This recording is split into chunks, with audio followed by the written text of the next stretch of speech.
Ben ritrovati! Il Centro del Patrimonio Mondiale dell'UNESCO ha raccomandato di inserire il sito Venezia e la sua laguna, iscritto nel 1987, nella lista dei beni in pericolo. Il Comitato del Patrimonio Mondiale, che rappresenta 21 stati, deciderà a Riyadh, in Arabia Saudita, dal 10 al 25 settembre 2023. Ora sono 55 i siti UNESCO in pericolo nel mondo e Venezia sarebbe il primo sito italiano iscritto in questa lista.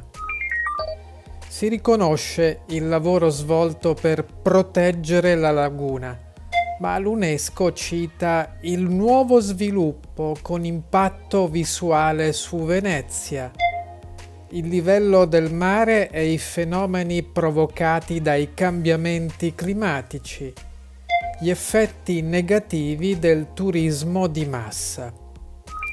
Già 2 anni fa vi erano stati alcuni di questi rilievi, anche correlati ad una indicazione: la non sufficiente strategia e coordinamento fra le autorità locali e gli enti nazionali. Ci auguriamo, e vogliamo esserne ragionevolmente certi, che i 21 soggetti responsabili che concorrono come comitato di pilotaggio al piano di gestione del sito UNESCO di Venezia possano trovare le soluzioni possibili, unitamente alle autorità nazionali italiane e unescane, per evitare che Venezia sia relegata nella lista dei beni UNESCO in pericolo.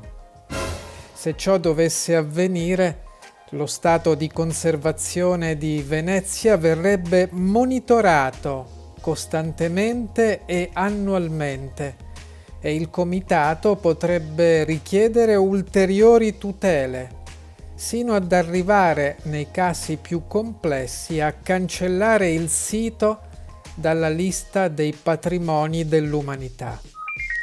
Ciò sarebbe una grave perdita per la comunità internazionale, per l'immagine italiana e per i valori condivisi di tutela. Ma ci auguriamo che tutto questo non accada e, come sempre è avvenuto, le autorità unescane e quelle italiane possano trovare le migliori soluzioni possibili per tutelare Venezia e tutti i siti del mondo dichiarati patrimonio dell'umanità.